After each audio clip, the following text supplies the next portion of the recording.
ជាមួយនឹងលទ្ធផលហ្គេមទី2 11 ទៅនឹង0 kill នឹងអាច comeback ទៅលើខាង Pro 37ជំនឿ7-0ដែរទេទី5នេះឡតនៅតែស្រួលខ្ញុំអត់តែណាថាត្រូវចូលវាពេល3គ្នាប្រកបវាយឡតវាយផាត់តែយ៉ាមីកាសេឡតទៅចាត់ដល់ទៅសាទីក្រុមនេះទៅមានបាត់ដែរសាយវាយដាច់មួយខ្លួនឯងក៏ដាច់ទីគេដល់គេឡតក៏ដាច់2ទៀតក៏ចូលក៏ដាច់ទីទៅជាម្ដាយទៅទៅទៅជាមួយនឹងជាមួយនឹងហោះវាវាយទៅលើពេលលេងបាទដល់ពេលលេងនេះ14-7តើ7សើប្រហែលតាករ៉ៃ Sport ឈានមកដល់កម្រិតឡាត់ហ្គេមហើយអាច300 stack 2 stick ចាំមើលកន្លែងជើម្ដងពុជ900 stack 11 kill នៅក្នុងដៃតែម្ដងពីការលើកទៅ shut down របស់ដាក់សាយចាញ់មកហើយឡនេះតែខ្ញុំគេតុបផ្ទះហ្មងទៅថាឡតនេះបែតអូទៅហើយព្រាមរ៉ូម៉ាមិនទាន់ឈឺទេតែផាត់ពីពេលនេះតមកពីសាទីក្រែនេះបើទៅផាត់ទីនេះក្នុងពេលនេះគេវិញពីដាក់សាយចាំមកពីអាចនឹងមានការលួចបាយទៀតពី KSN ព្រាមពីនេះ KSN លួចបាយទៀតតែយ៉ាងណាវិញស្មាជិករបស់ជារីកនេះក្នុងពេលនេះទៅដល់នេះបាយទៀតបាយបានម្ដាយដល់មាននេះដល់នេះដាច់ជាមួយនឹង Vincent បានហើយជាមួយនឹង Main ទី3ក្នុង Team 5អត់ចាំ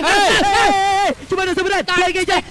ជួយគេចាយ Free ទៅបាយជាមួយនឹង Team នេះទៅបាយទៅម្ដងដល់ពេលនេះគេបន្តมึงตอนแรกเราไล่ซาดิเราจะเป็นกับตัวนี้ใช่ไห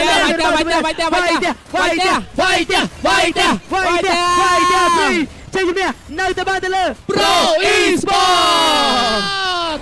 ចូលផ្នែកទៅកញ្ចឹងកបាញ់បន្ទាប់ពីចាញ់ Team 3ជាមួយនឹងការបោកឡតទៅយកតែឡតមិនទាន់មានការឃ្លៀននោះទេឡតអត់ទាន់ឃ្លៀនណាឡតអីយ៉ាមាននាងឲ្យចៃជាមួយនឹងយ៉ាមីគេចាប់បុកបាយបាត់ហើយយ៉ាងណាមិនទៅខាងលើមានសៀលទេអានរ៉ាយកធីស្រីទៅដែរមួយយ៉ាងណាជាមួយនឹងបានសិនក្រាកទេគេឆយវាយយកទៅដល់ជាមួយនឹងធីស្រីមកនេះបានទៅលើ Pro Esport បាត់ហើយសេះយកបាត់ហើយចង់យ៉ាងណាសាអត់ទេឡតនេះក៏បានចង់លួចមិនកើត